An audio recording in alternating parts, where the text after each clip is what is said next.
Anytime you subtract, you have to do exactly the same operations like you did with addition. You're supposed to make sure that the exponent of powers of 10 is going to be identical and simply subtract the numbers. In this problem, my powers of 10 are identical. That's why I'm going to just perform a regular subtraction and copy the power of 10.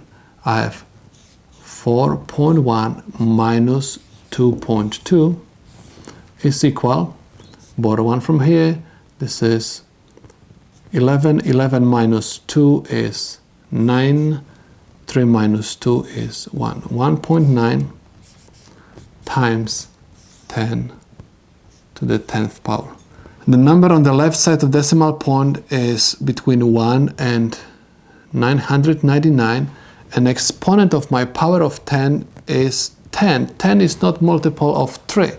The closest multiple of 3 is 9. So if my exponent will go down, number has to go up. My decimal point has to be moved once to right. That's why my answer is going to be 19 times 10 to 9.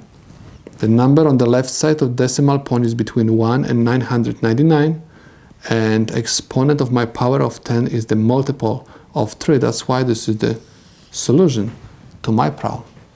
Let's take a look at the second example.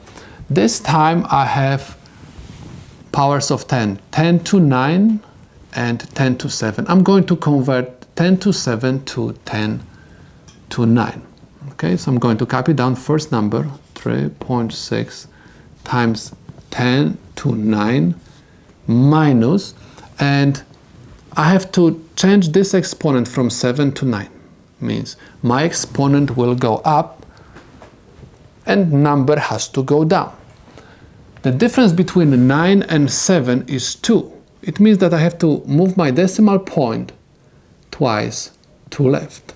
Okay, that's why I'm going to have 0.016 times 10 to 9. Now, when I have the same powers of 10, I can perform the subtraction of these two numbers. So I have 3.6 minus 0.016.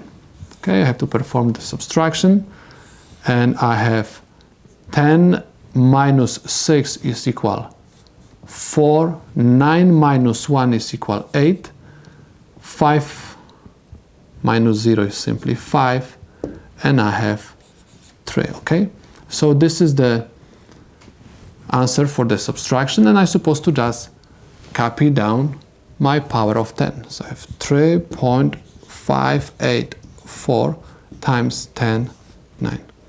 And this is engineering notation. Why? Because the number on the left side of decimal point is between 1 and 999, and power of 10 has exponent which is multiple of 3. That's why this is the solution to my problem.